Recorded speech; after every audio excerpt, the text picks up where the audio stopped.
Welcome, everyone, to San Diego Sports Talk, the John Kentera Show. We thank you very much for tuning into our podcast. We look forward to visiting with you a couple of times a week, and we got a lot to cover today on the podcast. And first of all, it's a very, very happy podcast. Padres had a great weekend. Yeah, they got beat on Sunday 6-2, but overall they played some great baseball, taking 3 out of 4 from the Milwaukee Brewers, who are leading the National League Central. And there were a lot of positives. Jake Cronenworth had a big series on a Friday night. He went 5 for 5. Of course, Thursday night he hit the walk-off homer after the Padres squandered a 6-3 lead. And Jackson Merrill continues to just play at an extremely high level. So we've got a lot to cover today on our podcast. And if it's the first time that you've joined us, thank you very much. And also like to tell you how you and all your friends can be involved. You can follow me, first of all, on YouTube, San Diego Sports Talk, John Kentera. You can follow me on Facebook at John Kentera, and you can follow me on X at Coach Kentera 44, at Coach Kentera 44. And if you have any questions, please feel free to send me, questions via Facebook or on Twitter. And X. I'm very good about getting back to you. We're going to share a couple a little bit later on in the program. But again, we really appreciate it's growing. I've been hearing from people, hey, we heard you finally got your podcast up and running. Well, we do, and it's so far so good. Talking a lot of Padre baseball, my favorite subject when it comes to San Diego sports. And as we get deeper into the summer and get into college football and some of the other things that are going on around San Diego sports-wise, high school football, we'll share our thoughts on those as well. But I just want to do a little bit of a brief recap, and I want to talk about some things going on with the Padres. There are a lot of positive things going on right now. I mentioned Jake Cronenworth playing great. Jackson Merrill, for crying out loud, this guy has been beyond belief. I mean, seriously, this guy has just been unbelievable. I can't even remotely begin to tell you how excited I am about this young guy. 21 years of age, 46 games at AA, never played in AAA. And what he's doing right now is just incredible. I mean, he came to spring training as a shortstop. Shortly after that, they moved him to left field. He wasn't out there a week, and they stuck him in center field. Why? Because there was a need. We sat there all last offseason and go, well, they'll probably re-sign Jerks and Profar. They're talking about bringing up this guy or that guy. What about Jackson Merrill? Is he going to be able to make the ball club, as a shortstop? Is he going to compete with Bogarts or Kim or, what are they going to do?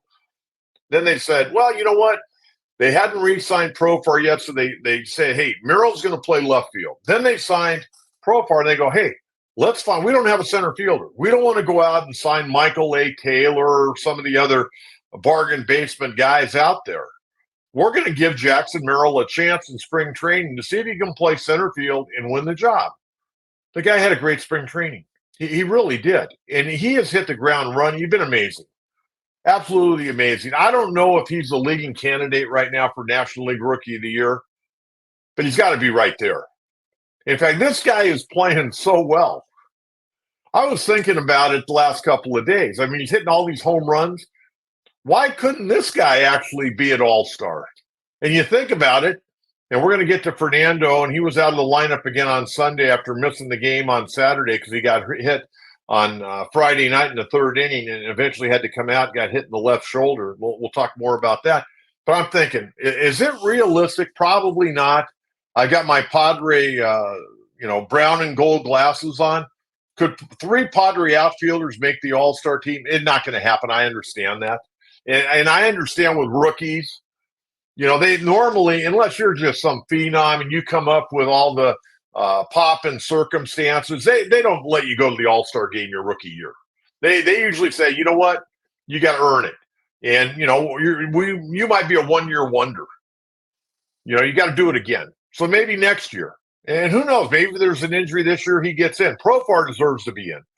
And Jerkson's playing hurt right now. And we're going to get to the injuries and everything that's going on with the Padres that way in a minute. But Profar's been amazing. And Merrill's been amazing. These guys are playing great. Going into the year, I bet you and I and everybody else that looked at the Padres are saying, well, you got You got Fernando and Wright, but the Padres, they're going to get the bulk of their offense from the infield. Well, they weren't getting the bulk of their offense from the infield. I mean, they had Cronenworth at first, and he got off to a pretty good start. Then he kind of cooled down, definitely picking it up again. You had Hassan Kim at second. He'd been bad with the bat this year. He hadn't been real great at shortstop with the glove. He got 10 errors right now, one of the fourth most errors in baseball right now at shortstop. And you can say, well, he gets some more balls than Bogarts. Well, whatever. Bogarts made 8 errors in 146 games last year, and we're at 82 games right now, and Hassan Kim's already made 10. So, you want a step here, a step there, really probably not going to make the difference whether or not you win or lose. I like Bogarts personally better at short than I do Hassan Kim. But anyways, getting back to my point, coming into the year, you think, man, Padres are going to get a lot of offense from the infield with Cronenworth, Hassan Kim, Bogarts, and Machado. Machado hadn't been good. He's swinging the bat better now, but not a lot of power. He hit that 3-run homer the other night, but not a lot of power overall from Manny. The outfield has saved the Padres bacon. No question about it. Profar, one of the leading hitters in baseball right now. Jackson Merrill doing a hell of a job, and Fernando, after a slow start, has really picked it up. And done an incredible job. But defensively, they've been flawless. I mean, Profar, he's not a gold glove guy out there, but he's certainly not a weak spot out there. I know they take him out. A lot of the reasons they take him out late in the ball game is because he can't run. He's got that patellar tendonitis in his left knee. And a guy that ended up having surgery once upon a time when I was college for patellar tendonitis, it happened to be my left knee as well. I understand the pain. It's not going to get any better. The only way it gets better is by rest, therapy, or get shot up. And I got shot up with xylocaine and cortisone. But nowadays, they're not going to give you as many shots as I probably took to play college basketball. And if it gets so bad, then you have surgery. They go in there and they repair it. But you don't want to come out. Now he's having a career year. But the outfield saved the Padres bacon to this point. And if they could get Hassan Kim going, get Machado to have a little more power, eventually get Xander Bogarts back, Arise is doing a marvelous job. Even though he's kind of cooled off a little bit, the guy's still hitting like 320. And the catching is falling off a little bit offensively, but Higashioka doing a nice job now for Luis Camposano, who went on the IL on Saturday. You bring up Brett Sullivan. And one thing, folks, whenever you're running a ball club, I don't care if it's your little league team, your pony league team, high school, college, pro team, there's always something. I don't care. You can win 10 in a row, and there's still something you got to worry about. And if you lose 10 in a row, you're worrying about a lot of things. But even though the Padres right now are playing well and coming off a 3 out of 4 against Milwaukee, I'll take that any day of the week and twice on Sunday. But now, even though they have played some really good baseball, they're a mediocre ball club. They're 41-41. 41-41. And you got a million teams back in the wild card race. A million group of guys back in the wild card race. I mean, if the Padres could ever get on a streak where they're like 5 or 6 games over 500, hell, they're going to walk away with a wild card spot. But right now, they've let a lot of teams back in. And, you win one, you lose one, you win one, you lose 2, you win 2, you lose 1. It just keeps back and forth, like a windshield wiper. That's the way it's been for the Padres all year long. But taking 3 out of 4, I'll take it any day of the week. And like I said, twice on Sunday. Okay, let's get to the concerns of the Padres because I've got several. And this is what guys like AJ Preller and his staff have to deal with all the time. Okay, you're looking at the ball club, 41-41. You're right in the thick of things. You're not going to win the division. Okay, let's put that over on the side. You're not going to beat the Dodgers. You can beat them in a playoff like we saw a couple of years ago, but you go back, prior to that, last time the Padres had played the Dodgers in the COVID year, Dodgers swept them 3 straight. But Padres 2 years ago got them 3 out of 4 and moved on to the NLCS. So you're not going to win the division, even though I'd love to win a division and have the Dodgers looking it up to the Padres. It's not going to happen this year. I don't know when it's going to happen. It's only happened one time in 11 years. That's when the Giants won a record 107 games. The Dodgers won 106. But you get in the tournament, anything can happen. The ball can bounce our way. We've got pitchers that can shut people down. But over the course of an entire 162-game schedule, we got some warts. Definitely have some warts. And I want to start with the starting pitching, first of all. because I've got major concerns about our starting pitching and where it's going right now. And I'm going to start with Dylan Cease. Dylan Cease right now is 6-6 with a 4.14 ERA. Now, he got off to a good start. He's got a lot of strikeouts, and that's great.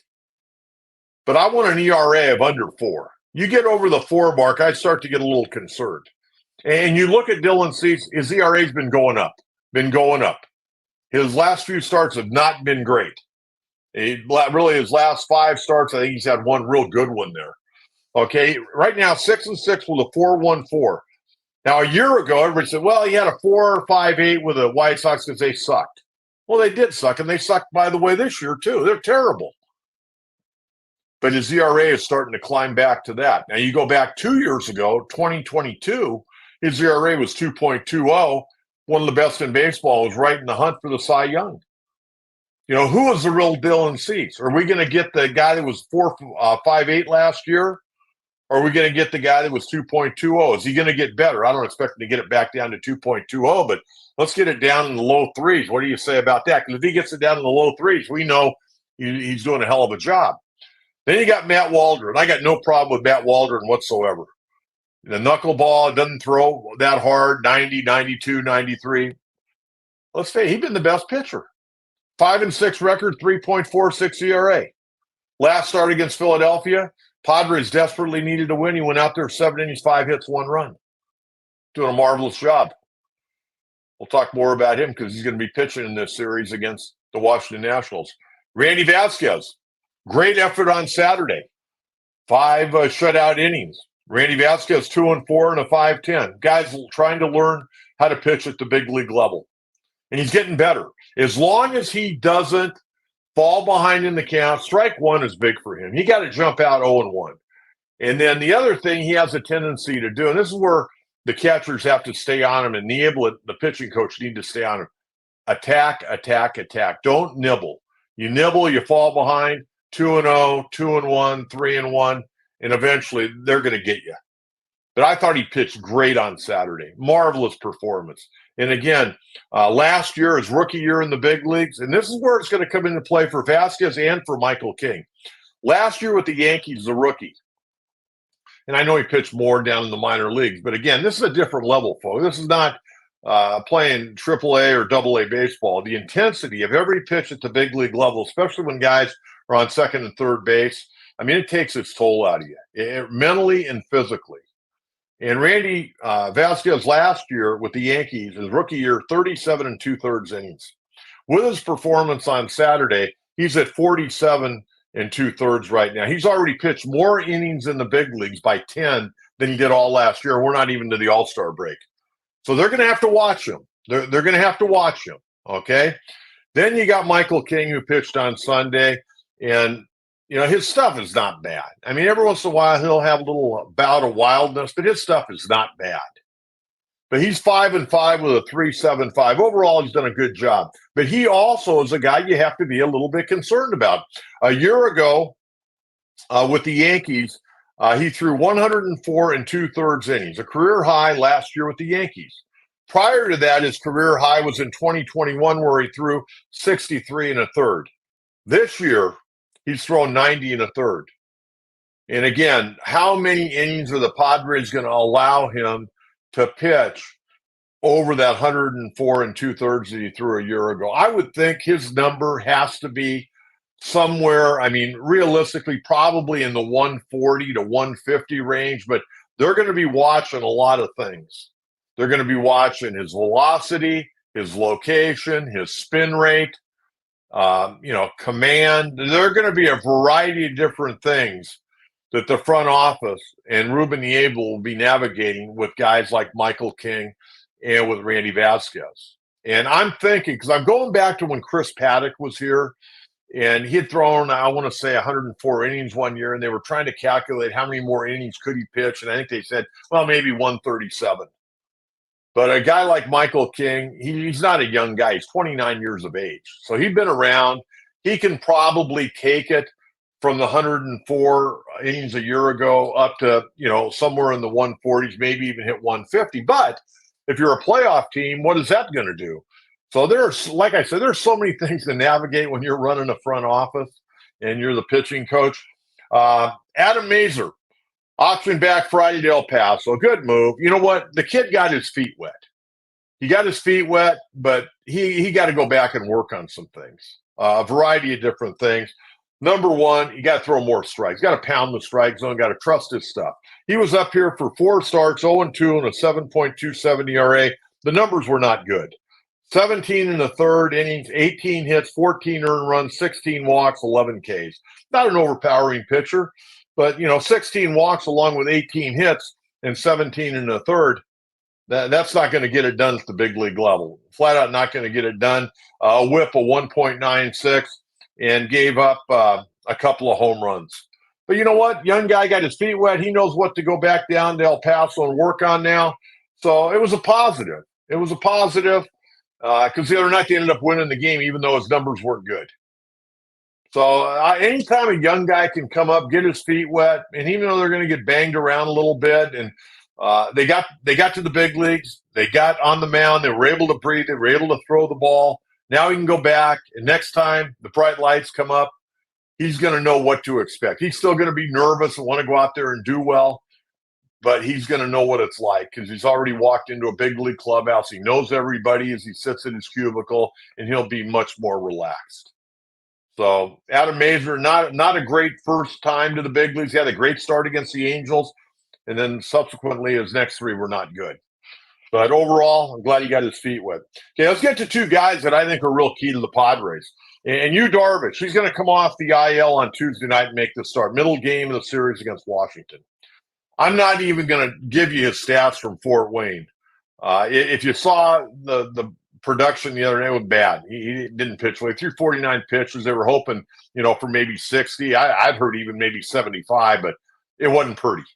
It wasn't pretty, but he was back out on the mound, and they're going to activate him, and hopefully he's ready to go. Okay, I'd rather take my chances personally with an 80% Yu Darvish than I would a 100% Adam Mazur right now. And Mazur, I expect him to get better, but Darvish needs to get back out there. If he's healthy, don't waste the bullets down in the minor leagues. Yu coming off that groin strain, and again, supposed to pitch on Tuesday night, been out since May 29th. Really was pitching pretty well, 4-3 and a 3.20. Just got to keep him on the mound. He's already been on the IL twice this year. And remember, he finished last year on the IL. 37 years of age, man, things are going to happen. Okay, hopefully he can stay in the rotation for an extended period of time now. Okay, the other guy, Joe Musgrove. Joe's number on the year, 3-4 and a 5.66. He's taking it slow. You need to take it slow. I'll be honest with you, folks. If Joe Musgrove comes back this year, I'll be really happy. But if he doesn't come back, I'm not going to be surprised whatsoever. I've been calling this in spring training. I did not like the way he was pitching in spring training. And I said he's been pitching hurt all year, and there's no doubt he was. And they were trying to navigate it. I remember talking with Kevin Acey from the Union-Tribune when I was filling in. It was the night the Yankees came to town that Friday night, and I was doing a show with John Schaefer down at Naughty Barrel. Nice place, by the way. Great sandwiches. And I asked Kevin Acey, and he alluded. I go, I don't think Joe Musgrove's healthy. He goes, well, you're right. They think they've got a plan to manage it. Well, I got news for you. Okay, I don't care who you are. You can manage this, manage that, but when you're dealing with shoulder, elbow, it's a Band-Aid. In the PRP, the plasma that they shot in there, take it in and out, that's a Band-Aid. I would expect at some point Joe's going to have some work done. They may be able to get him through this year, and I know I've heard he's been toying with some mechanical changes. I don't like that. Your arm slot is your arm slot. You start changing arm slot. You can drop your arm slot, but you can't raise your arm slot. And they probably take the pressure off the shoulder. I'm not going to get into all the biomechanics of a pitcher because that was one of my lives was working with pitchers. And there are a variety of things, but you really can't raise a guy's arm slot. You can drop it. But Joe has been so successful throwing his way. You change arm slots, and then you start, tweaking there, so trying to protect that, and that's when you break down. So we'll just have to wait and see. He's been throwing some plyometric balls against the wall. They're hoping by the end of this month, which is not a few more days, By the way, July 1st will be my birthday, so I'm looking forward to my birthday. But hopefully before July 1st, Joe Musgrove will be at least playing catch with a baseball. But right now he's throwing plyometric weighted balls. So that's what you got there. Then that's the starting rotation. Okay. Now you got Fernando that's dealing with a quad strain. And, and maybe that's why he hadn't been running this year. And he got a couple of days off. He got hit Friday night in the third inning by former Padre Colin Ray. Then he stayed in the game, and then he came out in the fifth inning when it was time for him to bat again. He got hit right in the upper part of the shoulder. They called it a contusion of the left arm. Missed Saturday's game, missed Sunday's game. Hopefully Monday night he'll be back in there. But you know what? Padres won Saturday night. They lost on Sunday. I would hold Fernando out as long as I possibly can just to get him some rest. And it would be great if they could just let him DH and not have to play the outfield, because they do get an off day after this series before they travel. They've got an off day on Thursday, and I try to buy as much time. Hey, at any time during the Major League season, after the first month or two, you're trying to find ways to get your guys off their legs. Recovery time, whether it's 18 hours or 12 hours, you want to steal every minute you possibly can with your ball players. And so you got to get him healthy. We talked about the patellar tendonitis in the left knee for Jerks and Profar. That's not going to go away. They can manage it. There are going to be days where he wakes up stiff and sore and he's not going to be able to play. And they've got all the great therapy and they can loosen it up. But at some point in time, it's going to be just stiff and sore, and he's not going to want to play on some days. And if he does play, he's just going to agitate it even more. And then you got Luis Campusano. Brett Sullivan come up short term, does a nice job, left-handed hitter. Higashioka done a great job behind the plate, throwing some runners out every once in a while, running into one, hitting the long ball. Seems to be a lot more comfortable in a Padre uniform. They're not expecting Campy to be out, more than the 10 days. By the way, it is the same thumb that he had surgery on last year that cost him 3 months, but they're not expecting it to be more than the 10-day IL. And the thing is, you catch that ball, man. You catch that ball like that, and that ball pounds, those sinkers pound on your thumb, and you get that deep bone bruise in there, and that don't go away too often anytime soon. So you're going to have to deal with that. But those are my concerns right now with the Padres. That really are my concerns. Now, I'll tell you, I'm looking forward to this week. We got the Washington Nationals coming in. And by the way, they took 2 out of 3 over the weekend in Colorado, and they're playing great baseball. With the win. Another team that's right in the wild card right now. They're sitting at 38-39. And CJ Abrams doing a great job, the former number 1 pick of the Padres, hitting 270, leading off. Right now, he's already got 12 homers and 39 RBIs.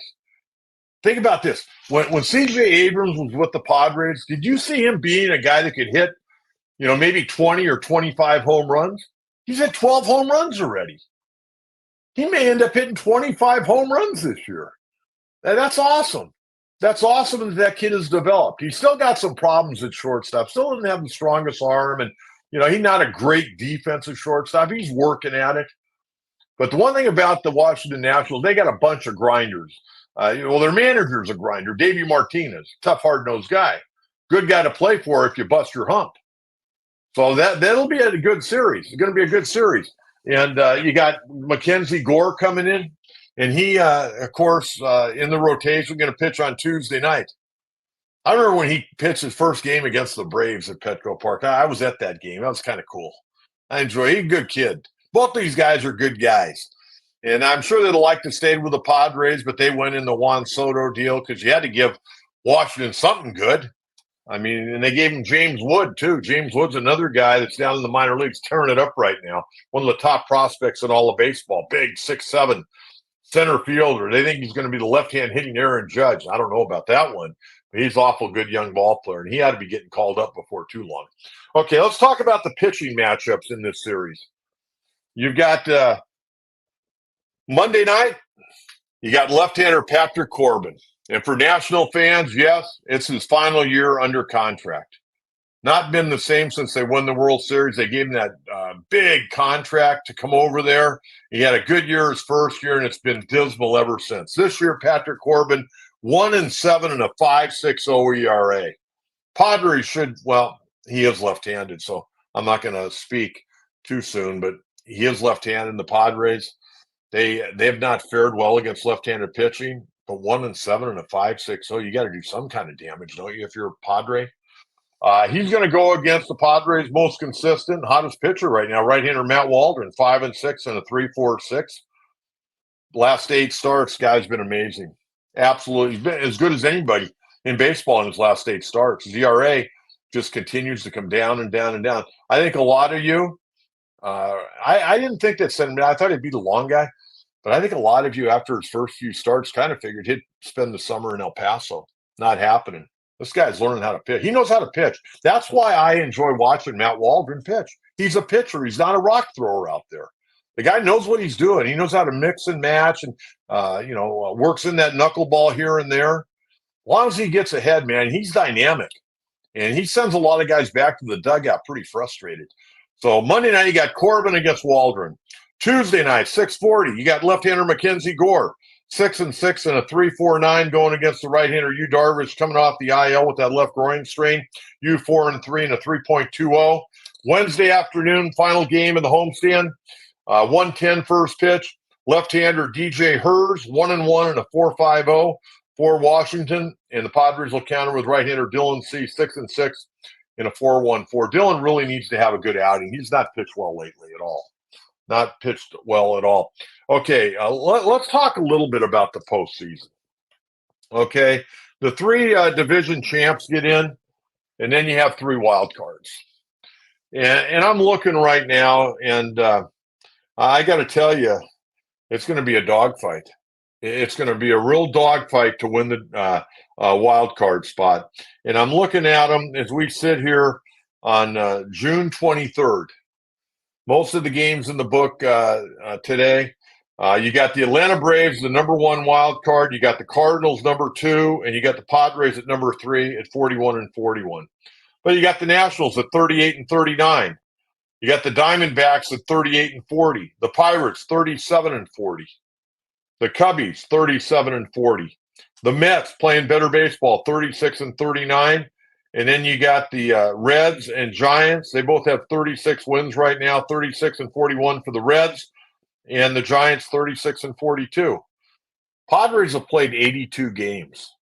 They're 41-41. There's a lot of baseball to be played. But you got to find a way to become a little bit more consistent. It would certainly help if Darvish and Musgrove could get back healthy.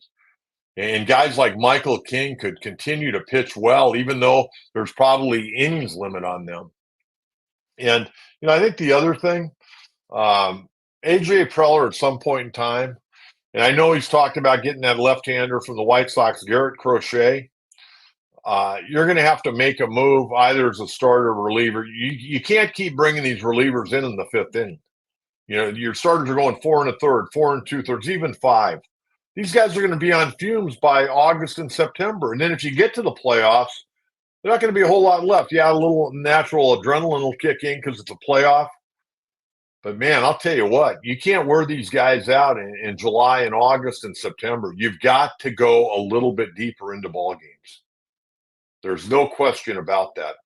Okay, we're going to start having a couple of questions. And I get a lot of questions from different people via Facebook, via different messages they get to me. And I'm going to start with this one right here. And I wish I knew the answer to this, quite frankly. Lisa in San Diego. Why are you no longer on the radio? You were the best in all of Southern California. Myself and the people I work for our office, once you were off, we turned to another station. We used to always love listening to the coach every morning at 10 o'clock.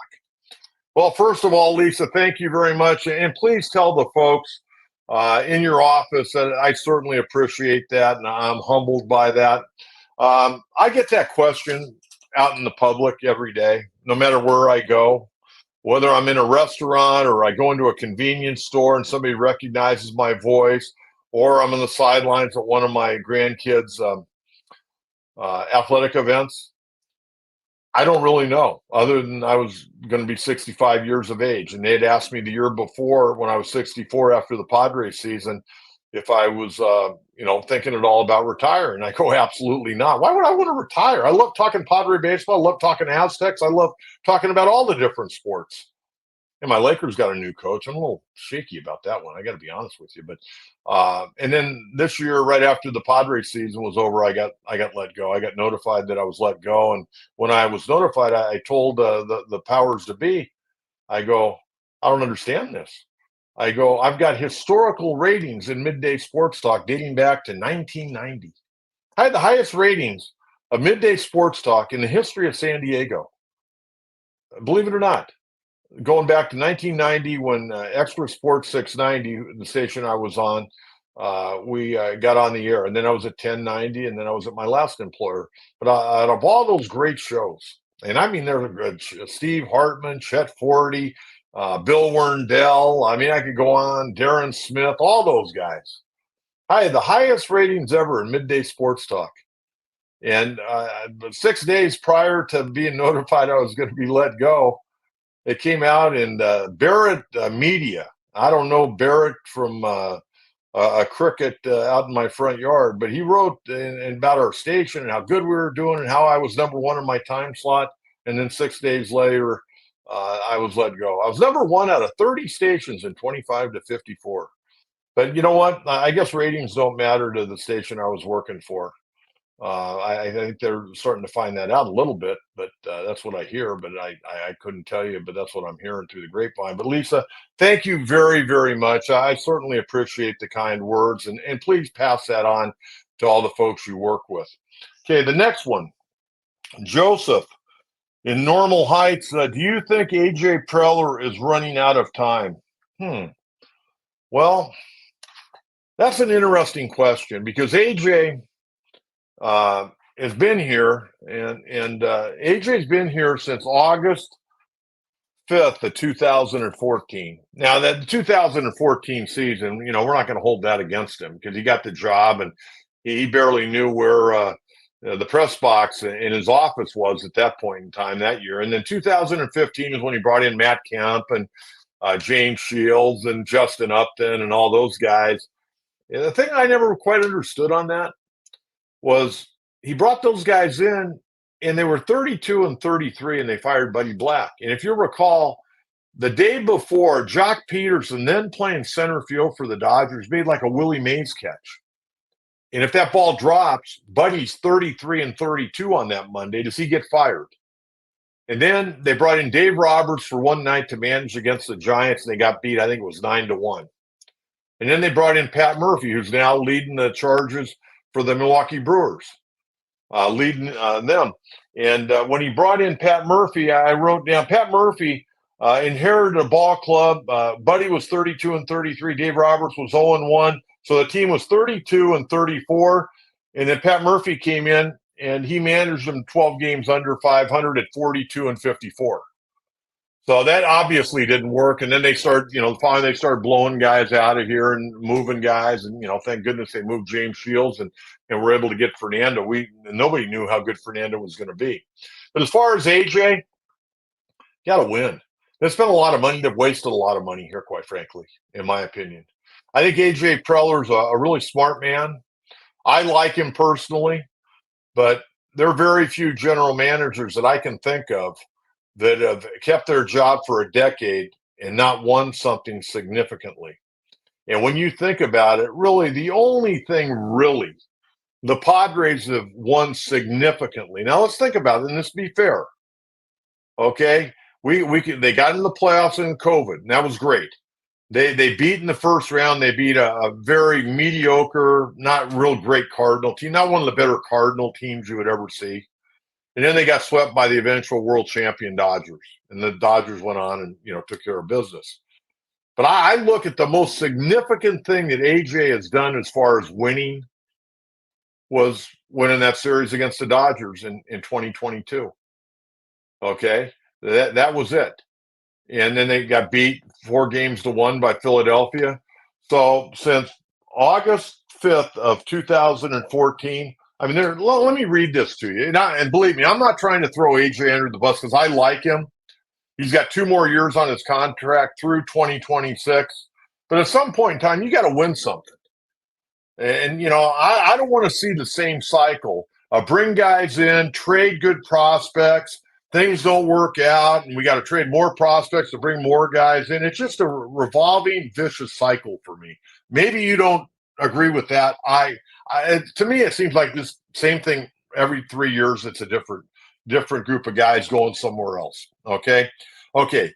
2015, first year, they go 74-88, his first full year. And that's with 3 managers. Dave Roberts was the interim for 1, but you had Buddy to start with, Dave Roberts for 1, and then Pat Murphy the bulk of the year.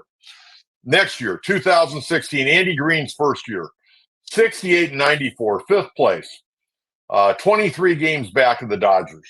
2017, 20 games under 500, 71-91, 4th place, 33 games back of the Dodgers. 2018, 30 games under 500. And this is its 4th full year, and they're 30 games under 500, 5th place. Last place, 25.5 games back of LA. Then 2019, 22 games under 500, 70-92, 5th place. Last, 36 games back of LA. This is pretty ugly. 2020, COVID year, 37-23. 2nd place, National League West, 6 games back of LA. Wild card defeated the Cardinals 2-1. NL Division Series swept by the Dodgers 3-0. 2021, we're expecting big things coming off that 60-game schedule, or as I call it, the college schedule. 2021, they went 79-83. 3rd place, 28 games back of San Francisco, 27 games back of LA. We weren't exactly closing the gap, were we?